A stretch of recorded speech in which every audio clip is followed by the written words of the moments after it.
Hi everyone, this is Ana. Welcome to PhD jobs and admission. So आज की इस video में हम सीएसजेएमयू यूनिवर्सिटी, जो कि आपकी छत्रपति शाहू जी महाराज यूनिवर्सिटी कानपुर में यूनिवर्सिटी सिचुएटेड है, तो इस यूनिवर्सिटी के पीएचडी प्रोग्राम के लिए हम यहाँ पर आपके जो पीएचडी एंट्रेंस एग्जामिनेशन होते हैं उसके लिए रिसर्च मेथोडोलॉजी, जो कि आपके एंट्रेंस एग्जामिनेशन का पेपर 1 होता है, तो रिसर्च मेथोडोलॉजी पर कुछ इंपॉर्टेंट क्वेश्चन हम डिस्कस कर रहे हैं, तो जनरली जो है आपके एंट्रेंस एग्जामिनेशन में पूछे जाते हैं। तो बहुत इंपॉर्टेंट ये लेक्चर होने वाला है, एंड तक जरूर देखिएगा। साथ ही साथ जैसे कि आप स्क्रीन पर देख सकते हो, फॉर योर पेपर 1 के लिए हम आपको स्टडी मटेरियल प्रोवाइड करते हैं विथ 100% पासिंग गारंटी, यानी कि हमारी कोर्स से आपको एग्जामिनेशन में क्वेश्चंस देखने मिलेंगे। तो जिसके लिए नंबर वगैरह हमारा शो हो रहा है, ऐप के लिए लिंक वगैरह हमने डिस्क्रिप्शन बॉक्स में प्रोवाइड कर रखी है। हमारे ऐप पर आप विजिट कर डेमो सेशंस वहाँ पर अवेलेबल है, डेमो लेक्चर्स है, डेमो नोट्स है, डेमो स्टडी मटेरियल है, वो सारा आप प्रेफर कर आप स्टडी मटेरियल को आप एक्सेस कर सकते हो। तो लिंक डिस्क्रिप्शन में है, आप 1 क्लिक में ही वहां से स्टडी मटेरियल को आप एक्सेस कर सकते हो। जैसे कि हमने बताया, स्टडी मटेरियल अवेलेबल है जिसमें हमको पेपर 1, जो कि आपका रिसर्च मेथोडोलॉजी होता है, और इससे आपको 50 एमसीक्यूज पूछा जाता है फॉर 50 मार्क्स। तो जिसके लिए हम आपको वीडियो लेक्चर्स प्रोवाइड करते हैं, नोट्स है, मॉक टेस्ट है। तो नोट्स में हमने इंपॉर्टेंट पॉइंट्स को हाईलाइट कर रखा है, और इंटरव्यू में जो आपके क्वेश्चंस पूछे जाते हैं वो सारे क्वेश्चंस नोट्स में हमने कवर कर रखा है। पीडीएफ, रिविजन पीडीएफ है जिसमें प्रीवियस ईयर क्वेश्चंस भी आपके इन्वॉल्व है। तो मोर देन 1500 एमसीक्यूज यहाँ पर हमने कवर करा है। तो देखिए, ये जो सारा कंटेंट है आपको एक ही जगह पर मिलता है, और देखिए इस कंटेंट को जो हमने डिजाइन कर रखा है वो अंडर पीएचडी स्कॉलर्स के अंदर डिस्कस कर रखा है। पीएचडी स्कॉलर्स ने हमारा जो कंटेंट है डिजाइन कर रखा है। और यहाँ पर देखिए, बहुत इंपॉर्टेंट बात ये होती है कि आपके जो previous year questions, revision PDF, then mock test, ये आपका बहुत इंपॉर्टेंट रोल प्ले करती है। तो ये सारा कंटेंट एक ही जगह पर सिंपलेस्ट लैंग्वेज में आपको देखने मिलेगा। नंबर वगैरह हमारा शो हो रहा है। ऐप के लिए लिंक आपको नीचे, आपको लिंक जो है ये डिस्क्रिप्शन बॉक्स में आपको मिल जाएगी, वहां से आप लिंक वगैरह आप एक्सेस कर सकते हो। और साथ ही साथ मैं आपको बता पेपर 2 का भी हम आपको स्टडी मटेरियल प्रोवाइड करते हैं, जिसमें हम आपको notes and most expected MCQs provide करते हैं, इसके थ्रू आपका सिलेबस हम आपको कवर करवाते हैं। तो काफी सारे यहाँ पर हमारे सब्जेक्ट्स मेंशन हैं। पेपर 2 के लिए हम आपको स्टडी मटेरियल प्रोवाइड करते हैं with again passing guarantee. Number वगैरह हमारा शो हो रहा है। ऐप पर भी आप विजिट कर सकते हो, लिंक जैसे कि मैंने आपको कहा डिस्क्रिप्शन बॉक्स में मिल जाएगी। डेमो लेक्चर्स वगैरह भी वहाँ पर अवेलेबल है, आप वो देख सकते हो। डेमो स्टडी मटेरियल आप रेफर कर आप स्टडी मटेरियल को आप परचेस कर सकते हो। So that's it. अब हम एमसीक्यूज की तरफ चलते हैं। First question, a research report is a formal statement of. So इस क्वेश्चन में हमें पूछा जा रहा है कि रिसर्च रिपोर्ट जो होता है ये कौन सा स्टेटमेंट होता है। रिसर्च रिपोर्ट में हम क्या प्रोवाइड करते हैं, रिसर्च रिपोर्ट में आप बेसिकली क्या लिखते हो, हमें ये पूछ रहा है इस क्वेश्चन में। तो याद रखिएगा, देखिए जैसे आप रिसर्च रिपोर्ट लिखते हो, रिसर्च रिपोर्ट में क्या करते हो आप, आपका जो पूरा रिसर्च वर्क होता है, रिसर्च में आप जो भी वर्क करते हो वो सारे वर्क को आप आपके रिसर्च रिपोर्ट में मेंशन करते हो। यानी आपने किस तरीके से डेटा कलेक्ट करा, किस तरीके से आपने अपनी प्रॉब्लम पर सॉल्व करी, किस तरीके से आपने डेटा को एनालाइज करा, किस तरीके से उसे ऑब्जर्व करा, ये सारी चीजें आपने रिसर्च में जो भी वर्क किया होता है वो सारा आप आपकी रिसर्च रिपोर्ट में उस वर्क को रिप्रेजेंट करते हो, उस वर्क को बताते हो। तो उसी तरीके से हम याद रखिएगा, रिसर्च रिपोर्ट जो होता है एक पूरा रिसर्च प्रोसेस होता है। जो भी आपने रिसर्च में किया होता है, किस तरीके से आपने प्रॉब्लम ले डाउन करी होती है, किस तरीके से उस पर हाइपोथेसिस ले डाउन करी होती है, कैसा आपने प्लानिंग करी होती है, वो सारी चीजें आप आपके रिसर्च रिपोर्ट में बताते हो। ना कि आपके रिसर्च रिपोर्ट में सिर्फ आप आपकी प्रॉब्लम लिखते हो, ना कि आप रिसर्च रिपोर्ट में सिर्फ ऐसा बताते हो कि किस तरीके से आपने डेटा कलेक्ट करा, और ना ही सिर्फ आप आपके रिसर्च रिपोर्ट में ऐसा बताते हो कि आपने किस तरीके से डेटा को एडिट करा, किस तरीके से अनवांटेड डेटा को आपने रिमूव करा, ऐसा भी नहीं बताते हो। बल्कि आप आपके रिसर्च रिपोर्ट में, जिसमें कि आप आपके रिसर्च का पूरा वर्क बताते हो, तो वो एक रिसर्च का प्रोसेस होता है। रिसर्च के प्रोसेस में आपने जो भी करा होता है, जिस तरीके से आपने प्रॉब्लम को ले डाउन करी होती है, उस पर किस तरीके से आपने काम करा है, किस तरीके से आपने ऑब्जर्व करा है चीजों को, किस तरीके से डेटा को एनालाइज करा है, किस तरीके से डेटा को कलेक्ट करा है, किस तरीके से सैंपल को कलेक्ट करा है, वो सारी चीजें आप आपके रिसर्च रिपोर्ट में बताते हो। सो सारे चीजों को हम कहते हैं रिसर्च प्रोसेस। सो याद रखिएगा, research report is a formal statement of research process. So आपके इस क्वेश्चन का राइट आंसर हो जाएगा option A. Next, a 2 into 2 into 2 factorial design has dash independent variables। बहुत इंपॉर्टेंट क्वेश्चन है, एग्जाम में इस टाइप के क्वेश्चन पूछे जा सकते हैं, याद रखिएगा। तो यहाँ पर हमें कौन सा फैक्टोरियल डिजाइन पूछ रहा है, 2 into 2 into 2 फैक्टोरियल डिजाइन। इसमें कितने इंडिपेंडेंट वेरिएबल होंगे हमें ये पता करना है।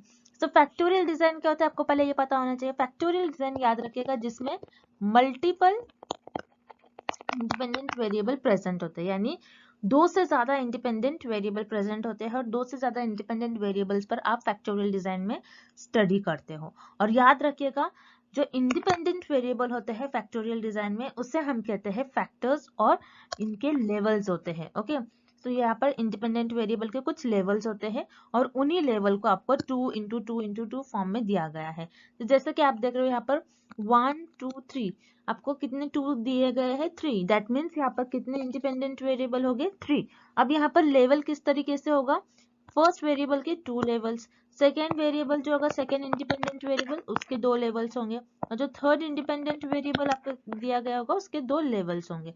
सो ये जो दिया गया होता है आपको 2 × 2 ये आपके इंडिपेंडेंट वेरिएबल जो होते हैं उनके लेवल्स होते हैं और ये 2 2 2 ये रिप्रेजेंट करते हैं कि कितने इंडिपेंडेंट वेरिएबल है। अब जैसे कि यहाँ पर 3 आपको 2 दिया गया है, हो सकता है अगर कभी ऐसा पूछा जाए एग्जाम में 2 × 2 × 2 × 2, सो इस केस में कितने इंडिपेंडेंट वेरिएबल हो गए आपके पास 4।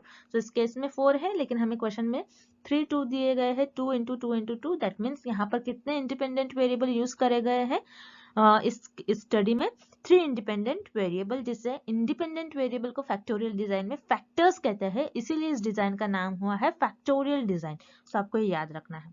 सबके इस क्वेश्चन का करेक्ट ऑप्शन हो जाएगा option D3। Okay, next, if there are 8 categories or classes in a goodness of fit test, what will be the degree of freedom? So इस क्वेश्चन में हमें क्या पूछा जा रहा है कि अगर आपके पास 8 क्लासेस है और 8 कैटेगरीज है, कौन से टेस्ट में, गुडनेस ऑफ फिट टेस्ट में, जिसे हम काय स्क्वायर टेस्ट भी बोलते हैं। ठीक है, सो यहाँ पर आपको गुडनेस ऑफ फिट टेस्ट की जगह एग्जाम में काय स्क्वायर टेस्ट भी पूछा जा सकता है, तो आपको कंफ्यूज नहीं होना है। गुडनेस ऑफ फिट टेस्ट को काय स्क्वायर टेस्ट भी कहते हैं, सबको याद रखना है। तो गुडनेस ऑफ फिट टेस्ट में एक टर्म होता है जिसे हम कहते हैं डिग्री ऑफ फ्रीडम। तो डिग्री ऑफ फ्रीडम क्या बताता है, जितने नंबर्स ऑफ आपके क्लासेस होते हैं। ओके, डिग्री ऑफ फ्रीडम का फॉर्मूला क्या होता है याद रखना है आपको। डिग्री ऑफ फ्रीडम का फॉर्मूला होता है जितने नंबर ऑफ क्लासेस है, ओके, यानी n - 1। ओके, ये आपका फॉर्मूला होता है डिग्री ऑफ फ्रीडम का। तो यहाँ पर हमें कितने क्लासेस दिए गए हैं, कितने कैटेगरीज दिए गए हैं 8। तो 8 - 1 अगर हम करते हैं तो हमको आंसर मिल जाएगा 7। तो यहाँ पर जो गुडनेस ऑफ फिट टेस्ट में जो कैटेगरीज इन्होंने बनाया था 8 कैटेगरीज, और हमें इस केस में डिग्री ऑफ फ्रीडम पूछा गया था, यानी फ्रीली हम कितने वेरिएबल्स को मूव कर सकते हैं, कितने वैल्यूज को मूव कर सकते हैं। फ्रीडम, फ्रीडम का मतलब होता है कितने हमारे पास फ्रीडम है कि हम चीजों को मूव करें। ओके, सो उसे हम कहते हैं डिग्री ऑफ फ्रीडम। सो यहाँ पर टोटल जितने आपको क्लासेस दिए गए होंगे -1 होता है इसका फॉर्मूला। टोटल हमें 8 क्लासेस दिए गए थे, 8 कैटेगरीज दिए गए थे, 8 में से अगर हम 1 माइनस करते तो हमें 7 आंसर मिलता है। तो याद रखिएगा, ऐसा भी क्वेश्चन आपको एग्जाम में पूछा जा सकता है, बहुत इंपॉर्टेंट क्वेश्चन है। और यहाँ पर गुडनेस ऑफ फिट टेस्ट किस लिए यूज करते हैं, याद रखिएगा, आपका जो डेटा होता है, इस टाइप पे भी आपको क्वेश्चन पूछा जा सकता है एग्जाम में, आपका जो डेटा होता है वो डेटा डिस्ट्रीब्यूशन में किस तरीके से आपको फिट करना है, किस तरीके से आपका डेटा डिस्ट्रीब्यूशन में फिट होगा, इसीलिए गुडनेस ऑफ फिट का गुडनेस ऑफ फिट टेस्ट का यूज करा जाता है। याद रखिएगा, गुडनेस ऑफ फिट यानी फिट, अपना जो डेटा होता है, आपने जो भी डेटा कलेक्ट करा होगा वो डिस्ट्रीब्यूशन में किस तरीके से फिट होना चाहिए, इसीलिए गुडनेस ऑफ फिट का यूज करा जाता है, इस टेस्ट का यूज करा जाता है। ये भी आपको एग्जाम में क्वेश्चन पूछा जा सकता है। आपका इस क्वेश्चन का करेक्ट आंसर हो जाएगा option number second, which is B7। Okay, next, Which of the following is not covered under intellectual property rights? So इस क्वेश्चन में हमें पूछा जा रहा है कि दिए गए ऑप्शंस में से कौन सा एक ऐसा ऑप्शन है जो इंटेलेक्चुअल प्रॉपर्टी राइट के अंडर नहीं आता है। जैसे कि इंटेलेक्चुअल प्रॉपर्टी राइट का आपको मीनिंग पता होना चाहिए, तभी आप इस क्वेश्चन को सॉल्व कर पाओगे। इंटेलेक्चुअल प्रॉपर्टी राइट्स यानी क्या होता है कि रिसर्च में किसी रिसर्चर का कुछ आइडिया होता है, उनके थॉट्स होते हैं, उनके डेवलपमेंट होते हैं, उनका डेटा होता है। ओके, सो उसे हम कहते हैं इंटेलेक्चुअल प्रॉपर्टी राइट, यानी वो उनकी खुद की प्रॉपर्टी होती है, जिनका आइडिया होगा, जिन्होंने डेटा को डेवलप करा होगा, वो उनकी खुद की प्रॉपर्टी होगी, इसीलिए हम उसे कहते हैं इंटेलेक्चुअल प्रॉपर्टी राइट्स। जैसे फॉर एग्जाम्पल कोई लैंड होती है, उस लैंड का कोई उस प्रॉपर्टी का कोई पर्सन होता है कि उस पर्सन ने उस प्रॉपर्टी को परचेज करा है।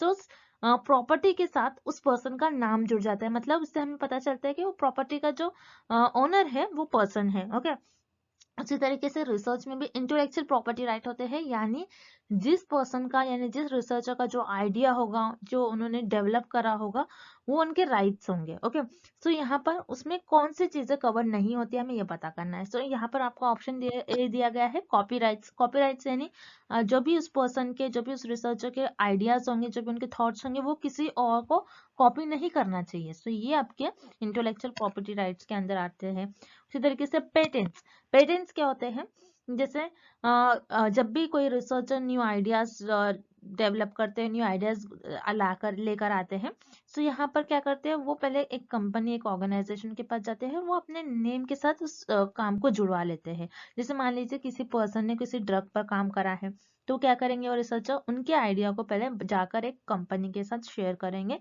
उसी को हम कहते हैं पेटेंट्स। पेटेंट्स जो होते हैं ये इंटेलेक्चुअल प्रॉपर्टी राइट के अंडर आते हैं। उसी के साथ ट्रेडमार्क्स। ट्रेडमार्क्स क्या होते हैं, जैसे आपने देखा होगा कोई कंपनी का प्रोडक्ट है तो उसमें ट्रेडमार्क्स होते हैं, उससे हमें पता चलता है कि वो प्रोडक्ट उस कंपनी का। उसी तरीके से इंटेलेक्चुअल प्रॉपर्टी राइट में ट्रेडमार्क्स भी इंक्लूडेड होता है। Then thesaurus. थेसॉरस क्या होता है, ये आपके इंटेलेक्चुअल प्रॉपर्टी राइट्स के अंडर नहीं आता है। थेसॉरस का मतलब होता है, ये एक टाइप की डिक्शनरी होती है जिसमें सारे वर्ड्स के आपको मीनिंग पता चल जाती है। बहुत फेमस डिक्शनरी है। ओके, सो याद रखिएगा इंटेलेक्चुअल प्रॉपर्टी राइट्स में थेसॉरस ये कवर नहीं होता है, इसलिए इस क्वेश्चन का आपका राइट आंसर हो जाएगा option D. Next, which of the following is not a type of research question? So इस क्वेश्चन में पूछ रहा है कि दिए गए ऑप्शंस में से कौन सा ऐसा ऑप्शन है जो रिसर्च क्वेश्चन का टाइप नहीं है। अब रिसर्च क्वेश्चन क्या होता है, जैसे रिसर्च के क्वेश्चन, जैसे आप जिस चीज पर स्टडी करना चाहते हो, ये हो गया आपके रिसर्च क्वेश्चन। जैसे आपको ये पता करना है कि पर्टिकुलर जो डिसीज है, ओके, जो डिसीज है आपकी, कुछ एक डिसीज है, उसके अगेंस्ट आपको ड्रग फॉर्म करना है। तो ये हो गया आपका रिसर्च क्वेश्चन।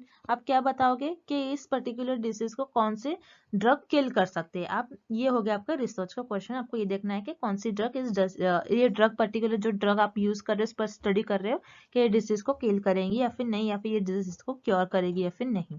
तो जैसे यहाँ पर आपको ऑप्शन ए दिया गया है प्रिडिक्टिंग एन आउटकम, यानी रिसर्च क्वेश्चन क्या होता है, ये इसके आउटकम क्या आने वाले होते हैं उसके आप कुछ ना कुछ प्रिडिक्ट कर सकते हो, ये आपका रिसर्च क्वेश्चन हो जाएगा। आप ऐसा सोचोगे कि जैसे मान लीजिए मैं ऐसे सोचूंगी कि इस ड्रग में ना इसका कॉम्बिनेशन होना चाहिए, इस पर्टिकुलर केमिकल्स का कॉम्बिनेशन होना चाहिए, तो हो सकता है कि मेरे रिजल्ट सही आए। सो ये क्या है, ये आउटकम को आप प्रिडिक्ट कर रहे हो कि हो सकता है आ जाए। तो ये भी आपका रिसर्च क्वेश्चन होता है। उसी तरीके से हम डायरेक्टली ऑप्शन सी देखते हैं, डेवलपमेंट ऑफ गुड प्रैक्टिस, यानी आपने आपके रिसर्च में जिन जिन चीजों को लिया है, जैसे मान लीजिए आप किसी चीज पर स्टडी कर रहे हैं, आप ड्रग बनाने के बाद आप क्या करोगे, किसी पर्सन पर अप्लाई कर कर देखोगे कि वो जिस को ड्रग क्योर कर रही है या फिर नहीं, तो आपको किस तरीके से चीजों को यूज करना चाहिए, उसे आप कहते हैं डेवलपमेंट ऑफ गुड प्रैक्टिस। तो ये भी आपके रिसर्च का एक क्वेश्चन, एक टाइप का क्वेश्चन ही हो गया। फिर इवेल्युएटिंग ऑफ फेनोमेना, आपने जो भी फेनोमेना पर स्टडी कर रहे हो उसको किस तरीके से आप इवेल्युएट करोगे, किस तरीके से उसके बारे में आप बताओगे, तो ये भी आप रिसर्च क्वेश्चन हो गया, ये भी रिसर्च क्वेश्चन का एक टाइप हो गया। लेकिन हाइपोथेसिस आपकी रिसर्च क्वेश्चन का टाइप नहीं होता है। हाइपोथेसिस क्या होता है, एक स्टेटमेंट होता है। अब कई स्टूडेंट्स बोलेंगे कि प्रिडिक्टिंग एन आउटकम ये भी तो हाइपोथेसिस होता है, लेकिन नहीं, यहाँ पर हमें ये नहीं बताया गया है ऑप्शन ए में कि statement which is predicting an outcome, ऐसा नहीं बताया गया, बस बताया गया प्रिडिक्टिंग एन आउटकम। प्रिडिक्ट कोई भी कर सकता है कि आउटकम क्या आ सकते हैं, लेकिन हाइपोथेसिस का क्या मतलब होता है, एक स्टेटमेंट होना चाहिए। ओके, एक स्टेटमेंट होना चाहिए जो कि टेंटेटिव स्टेटमेंट होना चाहिए, और वो आपकी रिसर्च के आउटकम्स के बारे में कुछ गेसेस और अजम्पशन करते हैं। ओके, सो यहाँ पर जो हाइपोथेसिस होते हैं ये आपके रिसर्च क्वेश्चन का टाइप नहीं होता है, इसलिए इस क्वेश्चन का आपका राइट आंसर हो जाएगा option B. Next, grounded theory is often use in the formulation of. So यहाँ पर हमें पूछ रहा है कि ग्राउंडेड थ्योरी हम किस चीज के फॉर्मुलेशन के लिए यूज करते हैं दिए गए ऑप्शंस में से। ओके, सो आपको इस क्वेश्चन के सॉल्व करने से पहले आपको बताना चाहिए कि ग्राउंडेड थ्योरी क्या होती है। तो ग्राउंडेड थ्योरी मतलब आप बहुत सारा डेटा जमा कर लेते हो, बहुत सारा डेटा आप कलेक्ट कर लेते हो। ओके, आपके पास बहुत ज्यादा क्वांटिटी में डेटा कलेक्ट होता है, फिर आप उस डेटा को एनालाइज कर कर आप क्या करते हो, थ्योरी डेवलप करते हो। ठीक है, ये होता है आपका ग्राउंडेड थ्योरी का मतलब। फिर से हम देखते हैं ग्राउंडेड थ्योरी बहुत इंपॉर्टेंट है, इस पर एग्जाम में कंपलसरी एक क्वेश्चन पूछा ही जा सकता है। सो याद रखिएगा, ग्राउंडेड थ्योरी का मतलब क्या होता है, जिसमें आप लार्ज क्वांटिटी में डेटा कलेक्ट करते हो और उस डेटा को एनालाइज करते हो और उस डेटा को एनालाइज कर कर थ्योरी डेवलप करते हो, थ्योरी को बनाते हो। तो यही होता है आपका ग्राउंडेड थ्योरी। अब ग्राउंडेड थ्योरी का यूज आप किस चीज के फॉर्मुलेशन के लिए करते हो, आपको ये बताना है इस क्वेश्चन में। सो यहाँ पर याद रखिएगा, ग्राउंडेड थ्योरी, आप ग्राउंडेड थ्योरी बना रहे हो, ग्राउंडेड थ्योरी पर स्टडी कर रहे हो, सो इसका किस चीज के लिए यूज करा जाएगा कि रिसर्च की इवैल्यूएशन पर, रिसर्च में जब भी आप प्रोग्राम्स पर काम करें उसका इवैल्यूएशन पर, पॉलिसीज के इवैल्यूएशन पर, किस तरीके से उस रिसर्च को इवैल्यूएट करा जाए, किस तरीके से उसको स्टार्ट करा जाए। सो यहाँ पर आपका ऑप्शन ए करेक्ट हो जाएगा। सो ग्राउंडेड थ्योरी जो होती है आपकी फॉर्म यूज करी जाती है formulation of policies, program and evaluation of research. अब जो इनकरेक्ट ऑप्शन है उससे भी हम देख लेते हैं। Opportunity for exploring the facts, यानी जो ट्रूथ है उसको किस तरीके से आपको एक्सप्लोर करना है, तो इसके लिए आप ग्राउंडेड थ्योरी का तो यूज नहीं करोगे ऑब्वियसली। यहाँ पर आपका ऑप्शन डी इनकरेक्ट हो जाएगा। उसी तरीके से option C, categorising data, data को आप ऑर्गेनाइज वे में कैटेगराइज कर रहे हो, आप प्रॉपर आप क्या कर रहे हो, डेटा को एक जगह जमा कर रहे हो, तो सिर्फ इसी को नहीं कहोगे आप ग्राउंडेड थ्योरी, इससे आप थ्योरी कुछ डेवलप करते हो तो उसे हम कहते हैं ग्राउंडेड थ्योरी। सिर्फ डेटा को कैटेगराइज करने के लिए हम इसे ग्राउंडेड थ्योरी का यूज नहीं करेंगे। Then option D, understanding the culture, किसी कल्चर को अंडरस्टैंड करने के लिए आप ग्राउंडेड थ्योरी का यूज नहीं करोगे। सो यहाँ पर आपका ऑप्शन डी इनकरेक्ट हो जाएगा। सो इस क्वेश्चन का आपका राइट आंसर हो जाएगा option A. Next, read the statement A and B and choose the correct option. Statement A, variables can be manipulated, controlled or observed by the experimenter. Statement B, variables are not related to theoretical concepts. So इस question में हमें दो statements दिए गए हैं, statement A and statement B. अब हमें इस क्वेश्चन में बताना है कि कौन सा स्टेटमेंट करेक्ट होगा। सो स्टेटमेंट ए क्या बता रहा है कि वेरिएबल्स, वेरिएबल्स क्या होते हैं आपको पता होना चाहिए, वेरिएबल्स जो कि वेरी हो सकते हैं, जो कि चेंज हो सकते हैं। सो यहाँ पर रिसर्चर के पास चांस होता है कि इसको मैनिपुलेट करे, वेरी कर रहे हैं यानी इसको चेंज कर सकते हैं, इसमें कुछ हेरफेर कर सकते हैं, कंट्रोल कर सकते हैं रिसर्चर वेरिएबल्स को, और ऑब्जर्व कर सकते हैं।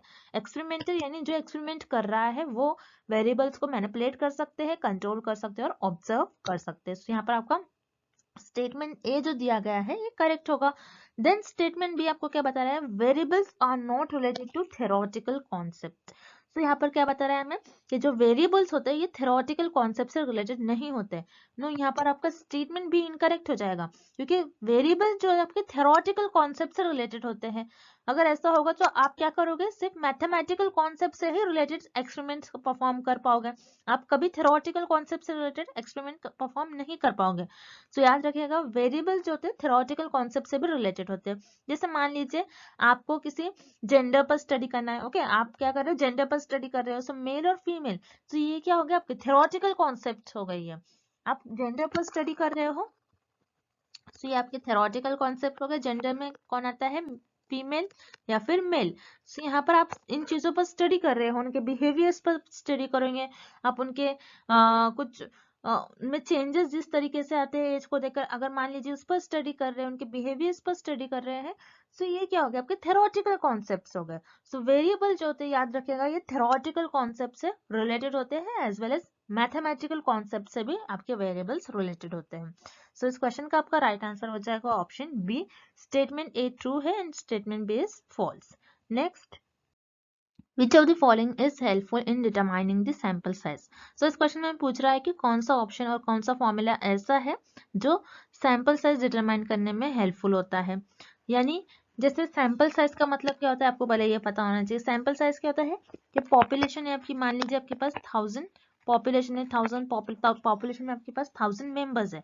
सब क्या करते हो, पूरे 1000 लोगों पर आप स्टडी नहीं करते, बल्कि आप आपका सैंपल चुन लेते हो, यानी पॉपुलेशन में से लोगों को चुन लेते हो, कुछ लोगों को चुन लोगे, ये आपका सैंपल बच जाएगा और इस पर आप आपकी स्टडी परफॉर्म करोगे। ओके, तो यहाँ पर जैसे पॉपुलेशन आपकी 1000 पॉपुलेशन है, अब आपको चाहिए कि मेरा 40% एक्यूरेट रिजल्ट आना चाहिए। सो इस केस में कोहेरेंस फॉर्मूला ये आपको मदद करता है डिटरमाइन करने के लिए कि आपको कितना सैंपल साइज लेना चाहिए। 1000 पॉपुलेशन में है तो आपको कितना सैंपल साइज लेना चाहिए, कि आपको 250 सैंपल साइज लेना चाहिए, यानी 250 मेंबर्स को आपके सैंपल्स में आपको इंक्लूड करना चाहिए, या फिर 50। सो ये आपके कोहेरेंस फॉर्मूला बताता है। सो याद रखिएगा, कोहेरेंस फॉर्मूला बताता है कि अगर आप चाहोगे कि इतने % आपके एक्यूरेट रिजल्ट आए तो कोहेरेंस फॉर्मूला बताता है कि आपके सैंपल्स के साइज कितने होने चाहिए। ओके, सो यहाँ पर आपका ऑप्शन बी करेक्ट हो जाएगा, यानी सैंपल साइज सेलेक्ट करने के लिए कोहेरेंस फॉर्मूला बहुत हेल्पफुल होता है, बहुत मदद करता है। अभी रुसेल्स 2000 इंडेक्स ये किस चीज में आपके लिए हेल्पफुल करता है? ये स्टॉक मार्केट में, ये अपने जो शेयर मार्केट होते हैं मार्केटिंग से रिलेटेड होता है। सो यहाँ पर ये ऑप्शन ए आपका इनकरेक्ट हो जाएगा। उसी तरीके से ऑप्शन सी स्पीयर्समैन फॉर्मूला। सो स्पीयर्समैन फॉर्मूला क्या बताता है कि वेरिएबल जो आपके कैसे रिलेटेड है, वेरिएबल्स के बीच में किस टाइप का रिलेशन है, वेरिएबल्स किस तरीके से एक दूसरे से रिलेटेड है, ये बताता है आपका स्पीयर्समैन फॉर्मूला। सो याद रखिएगा, स्पीयर्समैन फॉर्मूला ये आपके वेरिएबल से रिलेटेड है, वेरिएबल्स के बीच में किस तरीके से रिलेशन होता है, कैसा रिलेशन है, वो बताता है आपका स्पीयर्समैन फॉर्मूला। सो यहाँ पर आपका ऑप्शन सी जो है ये भी इनकरेक्ट हो जाएगा। इस क्वेश्चन का आपका राइट आंसर हो जाएगा option B, Cochran's formula. Next, qualitative research helps in the collecting data under dash more situation। सो इस क्वेश्चन में पूछा जा रहा है कि क्वालिटेटिव रिसर्च होती है जिसमें आप डेटा कलेक्ट करते हो, क्वालिटेटिव रिसर्च में जो भी डेटा आप कलेक्ट करते हो सो वो किस सिचुएशन के अंदर आप डेटा को कलेक्ट करते हो, कि नॉर्मल सिचुएशन में, या फिर एक्सपेरिमेंटल, या फिर आर्टिफिशियल, या फिर नेचुरल कंडीशन में, किस सिचुएशन में, किस कंडीशन में हम डेटा को कलेक्ट करते हो।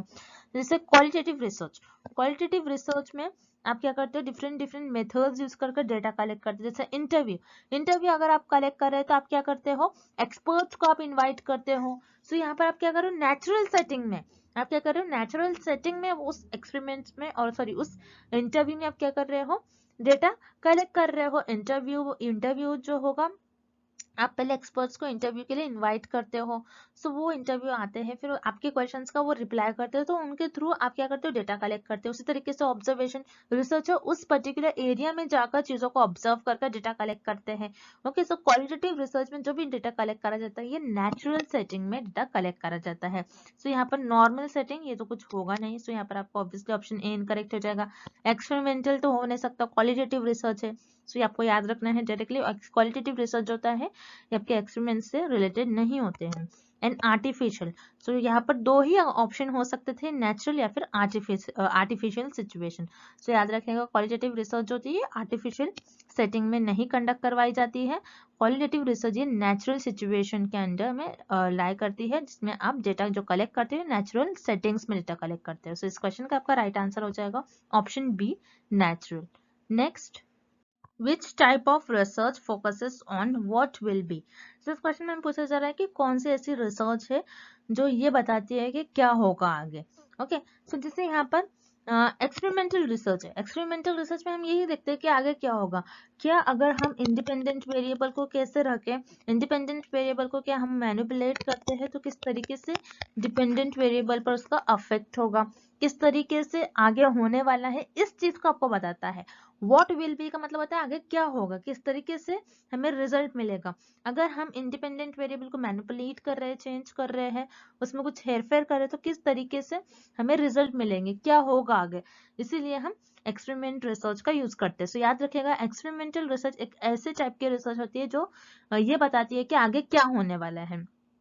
तो यहाँ पर आपका ऑप्शन है करेक्ट हो जाएगा। अब जो रिमेनिंग ऑप्शन है उन्हें भी हमने एक बार देख लेते हैं। केस स्टडी क्या होता है, केस स्टडी ये बताता है कि आप 4 to 5 लोगों का एक ग्रुप बना लेते हो जिसमें आप एक पर्टिकुलर टॉपिक के बारे में डिटेल में उसमें एनालाइज करते हो, उसके बारे में डिटेल में एग्जामिन करते हो चीजों को, उसके बारे में स्टडी करते हो।